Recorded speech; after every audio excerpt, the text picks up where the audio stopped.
Bonsoir. Là, je suis en train de préparer une frangipane pour faire une galette maison. Donc voilà, là, j'ai mis 166 grammes de sucre que je vais verser dans mon robot.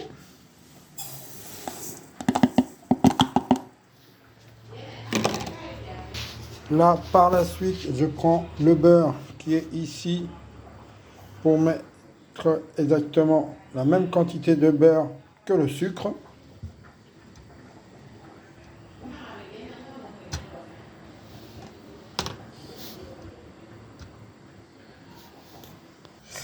Voilà le beurre que j'ai mis, exactement 166 grammes, que je coupe en petits morceaux pour le mélanger avec le sucre au batteur. Donc là, voilà la poudre d'amande que j'ai achetée pour préparer ma frangipane. Et ça, c'est mon essence d'amande amère, que vous pouvez trouver dans les centres de supermarché. Donc là, je vais faire la même chose que j'ai fait avec le sucre et le beurre, mettre 166 grammes directement à l'aide de la balance et rajouter les 2 œufs par la suite. Là, voilà, j'ai mis la poudre d'amande avec le sucre, le beurre. Là, je vais rajouter les 2 œufs dedans et rajouter par la suite l'arôme d'amande amère. Donc là, voilà ma frangipane prête dans mon robot. J'ai plus qu'à rajouter l'essence d'amande amère pour bien mélanger. Par la suite, j'ai mis ma pâte feuilletée dans le plat à tarte que je vais percer à l'aide d'une fourchette que j'ai ici pour éviter qu'elle gonfle. Donc voilà ce que ça donne, les petits trous que j'ai fait pour éviter qu'elle gonfle.